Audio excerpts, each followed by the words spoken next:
রমজান মাসে সংখ্যালঘু ভোটে আস্থা 50 থেকে 55,000 লিডের দাবি তৃণমূল নেতার। আসন্ন বিধানসভা নির্বাচনকে সামনে রেখে বীরভূমের নলহাটি বিধানসভায় জনসভা করল তৃণমূল কংগ্রেস। নলহাটি হরিপ্রসাদ হাই স্কুল মাঠে আয়োজিত এই সভায় উপস্থিত ছিলেন জেলার অনুব্রত মণ্ডল, মন্ত্রী চন্দ্রনাথ সিনহা, নলহাটির বিধায়ক রাজেন্দ্র প্রসাদ সিং, হাসনের বিধায়ক ডক্টর অশোক কুমার চ্যাটার্জি, মোরারয়ের বিধায়ক মোশাররফ হোসেন, প্রলয় নায়েক, ত্রিদীপ ভট্টাচার্য, নলহাটি শহর সভাপতি রাকেশ সিং, রামপুরহাট পৌরসভার পুরপিতা সৌমেন ভকত, রামপুরহাট শহর সভাপতি অর্ণব গাঙ্গুলি সহ আরো অনেকে। সভার প্রধান বক্তা হিসেবে বক্তব্য রাখেন জেলা তৃণমূলের প্রভাবশালী নেতা অনুব্রত মণ্ডল। বক্তৃতার শুরুতেই রমজান মাস উপলক্ষে উপস্থিত সংখ্যালঘু মা বোনেদের শুভেচ্ছা ও সালাম জানান তিনি। অনুব্রত বলেন, রমজান মাসে অনেকেই মনে করেছিলেন মায়েরা ঘর থেকে বেরোবেন না, কিন্তু আজ নলহাটির মাঠে তাদের উপস্থিতি প্রমাণ করে দিয়েছে মানুষ তৃণমূলের সঙ্গেই আছে। এরপর তিনি বিজেপিকে তীব্র আক্রমণ করেন। তার অভিযোগ, এসআইআর ইস্যুকে কেন্দ্র করে বিজেপি সংখ্যালঘু সমাজকে ভয় দেখানোর চেষ্টা করছে। মুসলিমদের তাড়িয়ে দেওয়ার স্বপ্ন দেখেছিল বিজেপি, পারেনি, পারবেও না। সভামঞ্চ থেকে চ্যালেঞ্জ ছুড়ে দেন তিনি। অনুব্রত মণ্ডল আরও বলেন, মমতা বন্দ্যোপাধ্যায় এই বাংলাকে ভালোবাসেন। এখানে হিন্দু মুসলিম সকলেই বাংলার মানুষ, কাউকে বাদ দেওয়া যাবে না।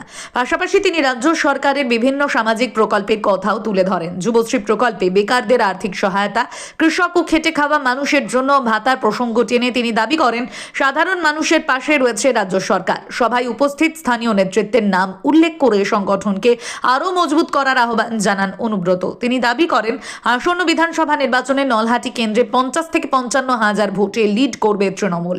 কেন্দ্র সরকারের বিরুদ্ধে 100 দিনের কাজ ও আবাস প্রকল্পে অর্থ বরাদ্দ না দেওয়ার অভিযোগও তোলেন তিনি। তার কথায়, বাংলাকে ঠকিয়েছে কেন্দ্র, কিন্তু মমতা বন্দ্যোপাধ্যায় বাংলার মানুষকে ঠকাননি। নির্বাচন যত এগোচ্ছে ততই নলহাটিতে রাজনৈতিক উত্তাপ বাড়ছে। তৃণমূলের এই সভা যে ভোটের আগে সংগঠনকে চাঙ্গা করতে গুরুত্বপূর্ণ ভূমিকা নেবে তা বলাই বাহুল্য। আপনাদের ভোটার লিস্টের নাম তোলার লাইনে আপনাদেরকে যে ব্যবধান, এরপরেও দেখা যাচ্ছে অনেক আমার মায়েদের, বোনেদের, বাবাদের নাম নেই, বিচারাধীন বিধান হিসেবে রেখে দিয়েছে। ভোটকে জয়যুক্ত করতে হবে এমন ভাবে যেখানে এখানে বিজেপি বলুন, সিপিএম বলুন, কংগ্রেস বলুন, কোনো সামনে আপনাদের কি যারা বাংলার সম্প্রীতি, বাংলার ভ্রাতৃত্ববোধ নষ্ট করার চেষ্টা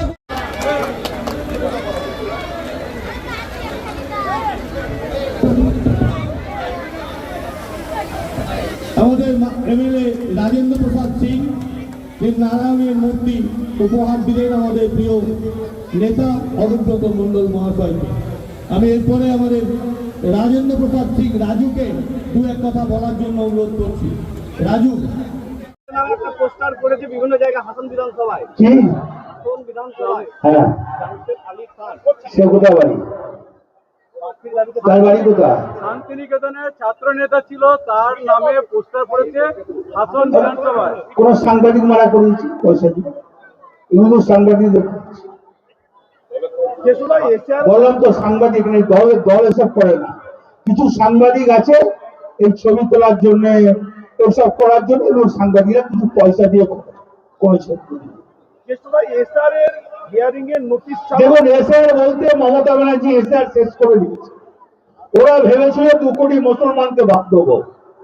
যখন দেখলো এসআর মুসলিমকে বাদ দিতে পারলো না, তার জন্য মমতা ব্যানার্জি এই পশ্চিম বাংলার জন্য আজ গোটা ভারতবর্ষ তাকে বলছে মমতা ব্যানার্জি জিন্দাবাদ। তিনি সুপ্রিম কোর্টে লড়াই করলেন কার জন্য?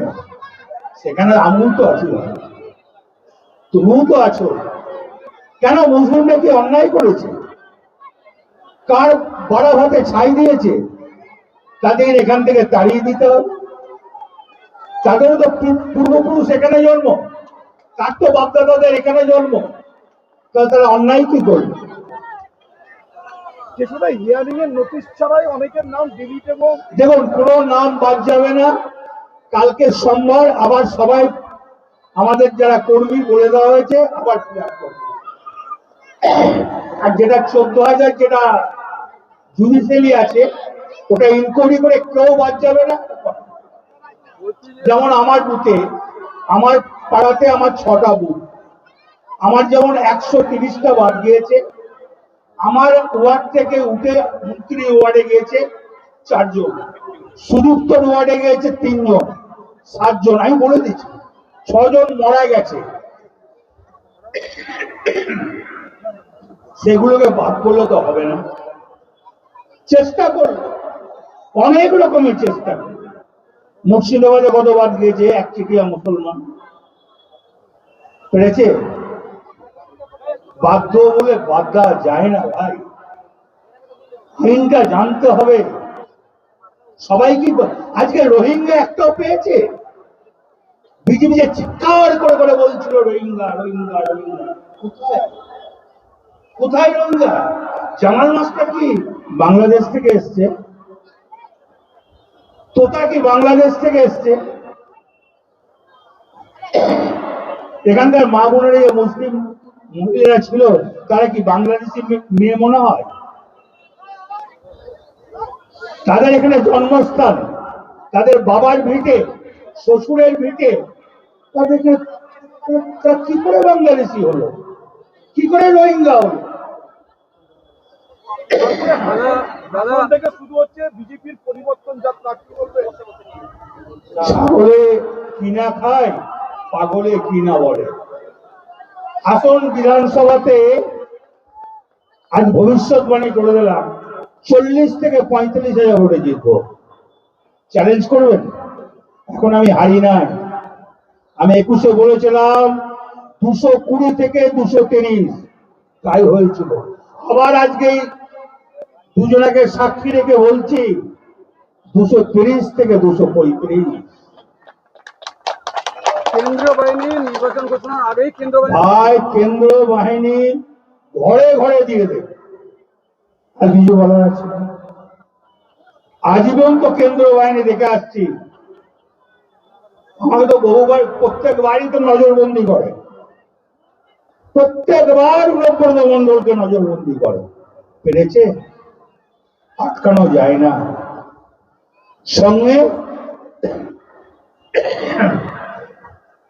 আল্লাহ এবং ঈশ্বর আছে, পারল না, এবারেও পারল। এবার নজরবন্দি করলে কি করবে? হ্যাঁ, এবার যদি নজরবন্দি, আমি তো প্রত্যেকবারই বেরোই, এবারেও বেরোই। ঠিক আছে, আমার যা কাজ আমি তাই করব, তবে সুষ্ঠুভাবে করব। সুন্দরভাবে ফুল যেমন সাজিয়ে রাখে, বুথে ফুল সাজিয়ে রাখবো। মেরা জবান মেরা শাসন হ্যায়। ধানের সুবাসে মাটির টান, আর সেই টানে ভিকে গোল্ড রাইস।